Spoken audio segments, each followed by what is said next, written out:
Nama Karapata. Terlebih dahulu sebelum para biku akan membacakan Parita Manggala. Arahang Sama Sambuddha Bhagawa. Sama Sambuddhassa.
Sam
sekalian, terkhusus untuk Bapak Bimo dan Ibu Edi yang pada kesempatan hari ini memiliki satu tekad untuk membuat atau mendirikan usaha di tempat ini, yaitu apa tadi? Pastry Bananus. Bananus. Pastry apa? Pastry namanya pastry. Bukan pastry.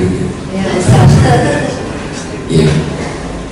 Pastry Bananus yang dirancang akan digunakan sebagai merek toko atau nama dari toko atau restoran yang akan digunakan untuk tempat berkegiatan dalam berusaha membuat makanan. Dan kebetulan pada hari ini juga bertepatan dengan hari Uposatha, bulan terang dan akhir dari musim penghujan di dalam penghitungan Buddhis. Namun di Indonesia baru memulai musim hujan. Satu usaha yang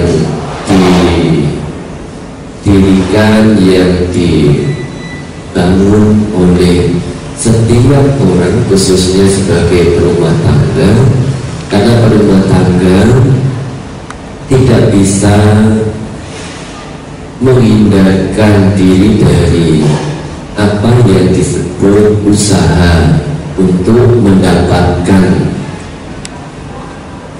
agar apa yang didapatkan itu bisa digunakan untuk mencukupi kebutuhan keluarga. Berbeda dengan Bapak Cita, para biku samanera yang tidak memiliki usaha-usaha untuk mendatangkan sama seperti yang dihasilkan oleh berumah tangga. Namun seorang berumah tangga tidak bisa menghindarkan diri dari usaha-usaha seperti itu, karena usaha yang digunakan atau yang dibangun, apakah itu toko, apakah itu kita bekerja di kantor, ataukah itu usaha-usaha yang lain, semuanya adalah untuk mendapatkan materi yang akan dapat digunakan untuk membantu keluarga, menjamu para tamu, membayar upeti, pajak, melakukan perbuatan haji kepada mereka yang telah meninggal, puja kepada para dewa dan sebagainya. Semua itu diperboleh, bisa dilakukan ketika seseorang memiliki materi atau boga. Nah, boga ini juga disebut sebagai satu sebab munculnya kebahagiaan, boga suka. Pak Allah apa suka? Ya, boga suka, kebahagiaan dari memiliki materi-materi itu. Nah, sebagaimana yang usaha yang dirintis oleh Pak Bimo, ya dimulai baru lagi, yaitu pisang. Ya, ada kaitannya dengan pisang. Pisang itu bisa dibuat macam-macam. Ya, kebetulan kalau di sini tadi dikatakan mau dibuat molen. Molen bukan molen. Molen. Iya, boleh juga Pak. Ya, boleh. Ya, kalau kita melihat pisang adalah satu pohon yang memiliki kesetiaan, kejujuran, Kenapa? Pisang itu berbuahnya hanya sekali, ya, tidak ada pisang yang kedua 2 kali, ya. Nah, setiap usaha itu akan bisa mendatangkan kesuksesan dalam beberapa survei. Kalau survei di dunia itu dari 20 survei, pintar atau IP yang tinggi tidak bisa menjamin seseorang menjadi sukses. Banyak orang yang pintar tapi tidak bisa sukses, tidak memiliki usaha. Banyak orang yang IP-nya rendah, tidak pintar tapi memiliki kesuksesan. Kesuksesan di awal sebagai hasil survei dunia itu yang pertama adalah dapat berkomunikasi. Ya, kalau kita sebagai pengusaha bagi makanan, kalau yang menunggu makanan, menunggu restoran itu komunikasinya tidak pintar, hubungan dengan yang lainnya tidak pintar, tidak pandai, ya tidak akan ada konsumennya.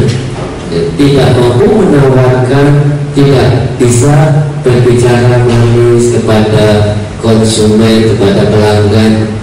Ya, seperti kalau Pak Pino dulu jadi ya sudah tidak asing lagi karena sering bertemu dengan klien-klien di dinas yang berhubungan dengan pajak, ya. Tentu hal ini, komunikasi ini menjadi faktor utama yang harus ditingkatkan. Kalau tidak bisa berkomunikasi dengan baik, maka kesuksesan itu juga tidak akan dapat dicapai, tidak akan dapat diperoleh. Bisa komunikasi. Yang kedua adalah bekerja sama, dapat bekerja sama. Bisa komunikasi, pintar komunikasi, tapi tidak bisa bekerja sama, ya tidak akan dapat mencapai kesuksesan. Kerjasama ini bagaimana? Seperti jari-jari kita. Meskipun ibu jari ini besar, tapi dia tidak bisa berdiri sendiri. Meskipun jari tengah ini tinggi, tapi dia tidak bisa bekerja sendiri. Meskipun jari kelingking ini kaya, ya kalau ibu kan jari kelingkingnya dikasih cincin, ya. Tanpa ada keberadaan yang lain juga tidak bisa. Maka perlu adanya kebersamaan, bekerja sama dari kelima jari-jari ini. Ini baru bisa menjadi salah satu faktor untuk mengangkat beban atau mencapai kesuksesan itu. Bisa komunikasi, bisa bekerja sama sebagai faktor mencapai kesuksesan. Ini untuk yang di luar. Tapi selain yang di luar, kalau komunikasi kerjasama itu hubungannya dengan orang luar, tidak ada hubungannya dengan orang dalam. Komunikasi pasti ada orang yang diajak berbicara.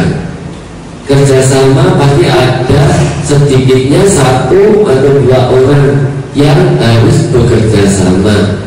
Nah, kalau misalnya membuat bola, ya membuat bola tidak bisa dikerjakan sendiri. Ada apa namanya? Ada orang yang mengerjakan, namanya apa tadi? Ada siapa?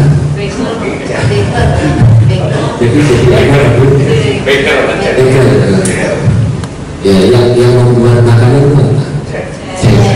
Ya, ada orang yang membuat makanan.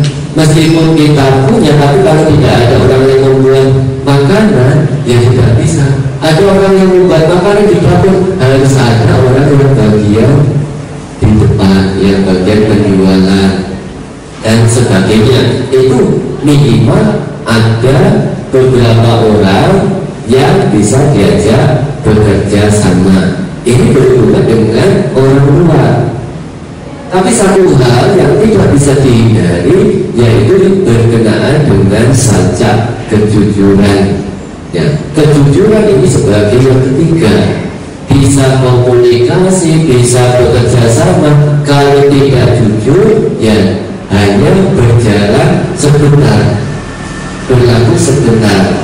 Misalnya kita sebagai pedagang sudah ada pelanggan, tapi kita tidak jujur. Ya seperti Bapak Ibu kalau membeli sesuatu di toko, kok ini barangnya bagus, tapi kok harganya terlalu mahal, atau mungkin orangnya tidak jujur, besok nggak kesana lagi. Hanya sekali itu mendapatkan untung, ya mendapatkan untung, tapi tidak bisa mendapatkan untung secara berkelanjutan. Dan sebagai pengusaha, apapun itu, orang yang berusaha itu sebagai pengusaha. Jadi kalau kita berusaha membuat makanan juga sebagai pengusaha. Jadi pengusaha adalah orang yang berusaha untuk mendapatkan burga tadi.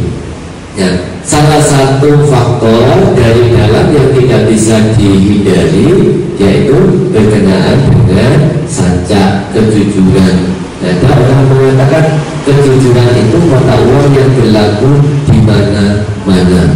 Meskipun untungnya dikit, ketika kita jujur, maka orang akan tertarik kepada kita.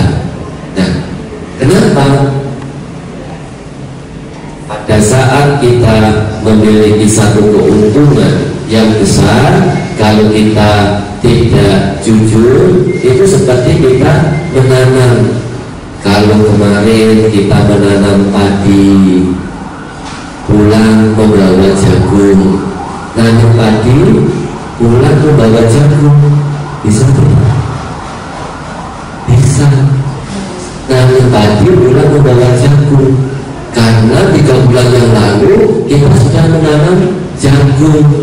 Maka kita nanam padi, pulang membawa jagung, bukan nanam padi, panennya padi. Nah, ya, jadi nanam padi, pulang membawa jagung, bukan nanam padi, akan panen padi. Tapi yang tadi saya sampaikan, nanam padi, pulang membawa jagung, ya berbeda ya. Nah, kalau nanam padi, panen padi, tapi nanam padi, pulang membawa jagung. Bagaimana nanti? Ya, karena 3 bulan yang lalu kita menanam jagung. Pada saat kita menanam padi, jagung itu sudah saatnya untuk dipanen. Bingung nggak? Tidak bingung ya? Ya, ini hanya sebagai ilustrasi. Kadang ilustrasi ini perlu. Orang banyak berbuat baik, katanya berbuat baik akibatnya baik. Tapi berbuat baik kok saya mendapatnya penderitaan balik. Ada kesulitan dalam keluarga saya juga, kekurangan terus. Padahal saya banyak membantu orang, misalnya. Nah, ini seperti ilmu Pak Tani tadi. Nanam padi, pulang membawa jagung. Bukan nanam padi, panennya pasti padi. Ya. Nanam padi, pulangnya membawa jagung. Kita berbuat baik, sering berbuat baik, tapi kok kita masih menderita. Mungkin usahanya kurang lancar, mungkin ada kesulitan-kesulitan di keluarga dan sebagainya. Kita tidak melihat bahwa sebelum kita melakukan sekarang ini, kita telah melakukan hal-hal lain di waktu yang lampau. Maka sebagai orang bijak, dikatakan sebagai pandita, salah satunya di antara dari 7 faktor itu adalah Antanyuta dan Dhammanyuta. Ya, Antanyuta tahu sebab, Dhammanyuta, Antanyuta tahu akibat, Dhammanyuta tahu sebab. Jadi tahu sebab dan akibat. Saya kok mendapat akibat seperti ini, yang sekarang saya petik kok seperti ini. Oh, ini adalah akibat dari apa yang pernah saya lakukan pada masa yang lampau. Kalau ada orang berbuat buruk saat ini, dia kok happy saja berarti. Katanya berbuat buruk itu akibatnya buruk. Dia berbuat buruk kok happy saja. Banyak orang berbuat buruk happy, senang, tidak merasa sedih. bahkan usahanya kadang-kadang juga maju. Nah, dia tidak mengetahui, kita tidak mengetahui bahwa apa yang didapat saat ini merupakan akibat perbuatannya pada masa yang lampau. Sebab yang dia lakukan saat ini belum berakibat. Jadi ketika kita mengetahui atanyuta dan damanyuta, tahu akibat, tahu sebab, maka usaha apapun yang kita akan lakukan, kita tidak akan menyalahkan cara kerja hukum karma, hukum perbuatan. Ya, beberapa waktu yang lalu jabat-jabatnya menyampaikan umat Buddha ini yakin terhadap hukum karma, ya, yakin tidak kira-kira? Yakin terhadap hukum karma, tapi tidak takut pada karma. Ya. Artinya apa? Yakin terhadap hukum karma, tapi tidak takut terhadap akibat perbuatan buruk. Dan makanya tidak sedikit umat Buddha yang melakukan hal-hal yang buruk. Ya, karena apa? Hanya yakin saja, tapi tidak takut. Hukum karma tidak perlu ditakuti sedemikian rupa. Hanya perlu ditakuti akibat buruk dari perbuatan buruk. Tapi akibat baik dari perbuatan baik itu juga ada. Jadi akibat-akibat yang buruk, akibat-akibat yang baik, semua itu ada. Nah, kalau kita yakin terhadap hukum karma, maka kita harus takut akibat dari perbuatan buruk. Nah, ini disebut sebagai otapa. Malu berbuat buruk, diri dan otapa ini akan melindungi dunia mulai dari diri kita, keluarga, masyarakat, hingga dunia yang lingkupnya luas. Karena kita meyakini hukum karma bukan hanya sekadar yakin secara teori, yakin hukum karma ini akan memberikan akibat malu melakukan hal-hal yang buruk. Kalau seseorang tidak malu melakukan perbuatan buruk, nah artinya dia tidak yakin terhadap hukum karma. Jadi di situ disampaikan bahwa umat Buddha banyak yang yakin terhadap hukum karma, karena karma ini ada di agama Buddha. Maka salah satu keyakinan umat Buddha adalah yakin terhadap hukum karma. Tapi umat Buddha tidak takut terhadap akibat perbuatan buruk. Ya, tidak takut terhadap akibat perbuatan buruk. Nah, ini ya antara yakin dengan takut yang tidak bisa sinkron. Ya, yakin tapi tidak takut. Ya.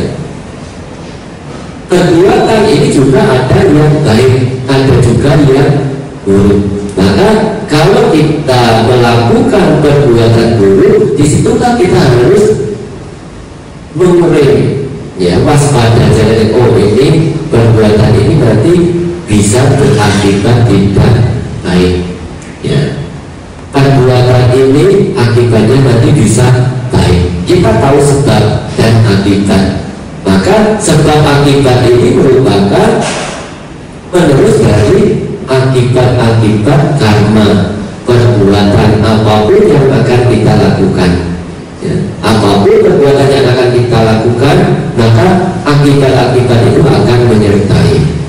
Jadi kalau tadi menanam padi, pulang kok membawa jagung, karena pada masa yang lalu kita telah menanam jagung. Kalau kita sekarang ini rajin, ya, bukan rajin ke wihara, banyak membantu wihara tiap hari, tiap ada acara datang membantu kegiatan-kegiatan wihara. Kalau suatu saat bertemu dengan kesulitan, bertemu dengan masalah, jangan kemudian kita menggunakan katanya nanam padi, panen padi. Nah, tadi kan kalau nanam padi pulang bawa jagung, bukan nanam padi pulang bawa padi. Ya, nanam padi, gula, gawat jagung. Ya, perbuatan yang kita lakukan saat ini belum tentu akan langsung berakibat. Apa yang kita terima saat ini bisa jadi akibat dari perbuatan kita pada masa yang lampau. Jadi pada waktu ini Bapak Pino membuat usaha bulan ya pastry bananos yang itu bahasa Prancis ya Pak? Espanyol. Bananos ya, jadi barangkali baru saja dibuka besok sudah banyak yang datang.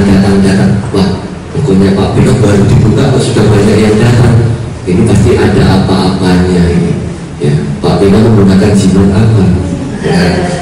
Ada beberapa orang yang memberikan iritasi, cemburu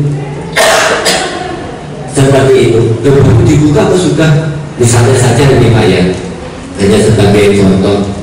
Nah, baru dibuka konsumennya kok sudah banyak. Kita tidak mengetahui bahwa pekerjaan sekarang, usaha sekarang ini adalah akibat dari sebab yang pernah dilakukan pada masa yang lampau. Jadi kalau sudah berusaha lama tapi tidak sukses, tidak berhasil, ya itu harus ditinjau kembali. Ya, apakah perbuatan baiknya sudah cukup ataukah kurang? Bukan ini sekadar usaha saja. Itu. Jadi semoga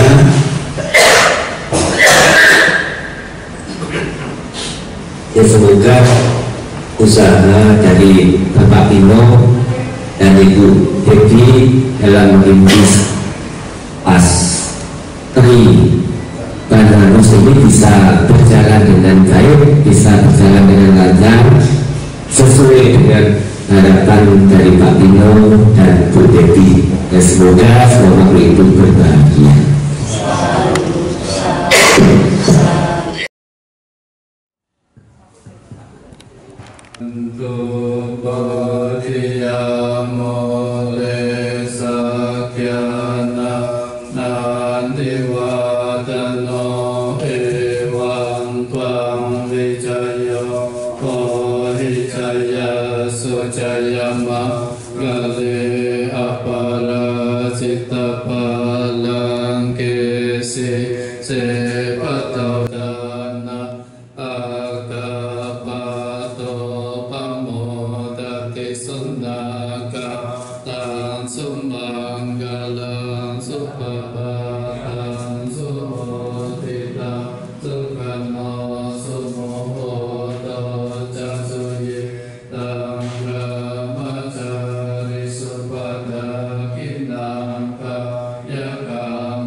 Pino dan Ibu Devi.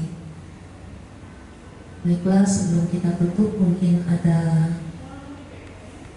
sepatah dua patah yang akan disampaikan oleh Pak Pino dipersilakan. Saya ucapkan terima kasih atas kehadiran Yang Mulia Bante Namajato Kara, yang hormat Bante Subalu dan Bante Wimalu, serta pada Bapak Ibu yang bersedia meluangkan waktunya untuk sama-sama mengulang pariwacana. Jadi mungkin saya ingin cerita sedikit Bante mengenai bisnis PST ini. Memang saya senang makan bolen Bante. Ya, sebagai di Jogja. Terus saya pikir kayaknya nih bisa dikembangkan. Mudah-mudahan kalau ini berkembang nanti saya maupun ini banyak planning untuk membuka di banyak cabang.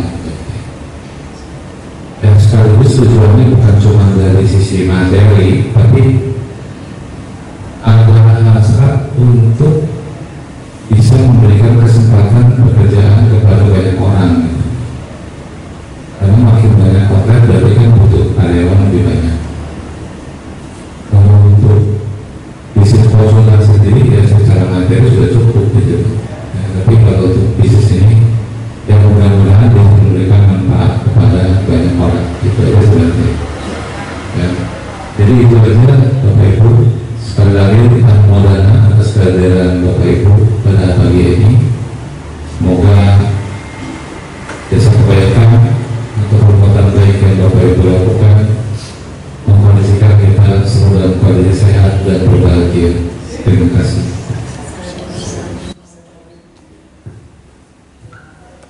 Bila saja hidup di dunia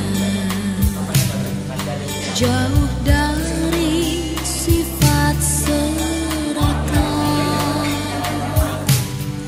jauh dari sifat saling membenci, pastilah kan hidup bahagia. Namun bila hidup di dunia penuh dengan angkara murka, penuh dengan sifat kemunafikan, pastilah kan hidup sengsara.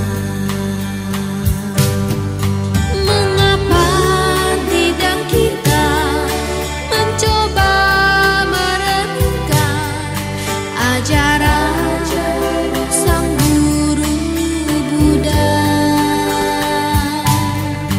tentang kasih sesama, kasih nan tulus setia. Hal yang baik, dan semoga sebagaimana biji tanpa ditanam hal kita mewah sami jatuh, dan segala keinginan pengharapan dari Pak Pino dan Bu Devi atas kebajikan-kebajikan yang dilakukan ini dapat segera terlaksana dengan baik, dan semoga para leluhur kita, makhluk-makhluk yang ada hubungan karma dengan kita, para dewa yang ada di sini turut berbahagia atas kebajikan yang dilakukan pada pagi hari ini. Dengan turut berbahagia, semoga mereka dapat mendukung usaha luhur dari Pak Pino, bukan hanya sebagai keuntungan materi, tapi sebagai usaha sosial yang sangat baik, mengkondisikan mereka dapat bekerja. Dan semoga bananas ya, nggak ada patrinya ya, nggak ada pastry, bananasnya ini bisa menyebar ke seluruh Indonesia ya, memiliki cabang-cabang sebagaimana yang diharapkan oleh Pak Pino dan Bu Devi. Ya, mari kita bagi kebajikan ini kepada para leluhur kita. Yatha variwaha pura paripurenti sakarang Dewa mewa ito tinang petanang upakapati Icitang katitang tumhang kipamewa sami jatu Sape purentu sangkapa candu panaraso yatha Manijo tiraso yatha Wirwajantu sakaroko winasatu mate kawadwantarayo sukitikayo bawa apiwadana silik sadicang muda pacahino jataro dhammawadantiya Yuwano sukham balang ratana tayano bhavena ratana tayate jasa dukaro gabaya vera soka satu cepatawa aneka andaraya pirina satu ase satu jaya siddhi tanang labang soti bagyang sukhang balang siri ayu jawano japokang buddhi jaya sawa satawa saja ayu jajiwa siddhi tawandute bawatu sabba manggalang rakhantu sabba dewatam sabba buddha nubhavena sata soti bhavandute bhavatu sabba manggalang rakhantu sabba dewatam sabba dhamma nubhavena sata soti bhavandute bhavatu sabba manggalang rakhantu sabba dewatam sabba sangha nubhavena sata soti bhavandute.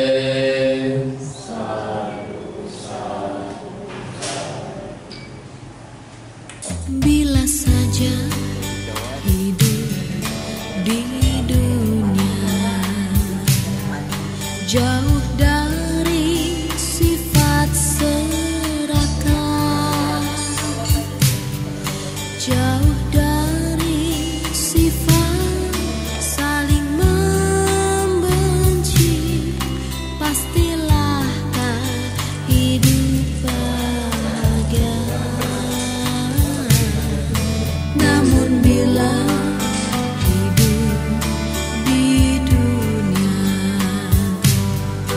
penuh dengan angkara murka, penuh dengan sifat kemunafikan, pastilah kan hidup sengsara. Mengapa tidak kita mencoba merenungkan ajaran sang guru Buddha tentang kasih sesama, kasih nan tulus setia, berbahagia. Selamat kepada Pak Pino dan Bu Debi atas peresmian Badan Nuspasti. Semoga sukses dan membuka cabang tempat yang lain. Teman, seandainya saja kita dapat melupakan dendam yang tersisa, kita dapat melepaskan topeng kemunafikan, kita dapat menjauhkan keserakahan. Percayalah teman, hidup kita pasti jauh dari kebencian. Hidup kita pasti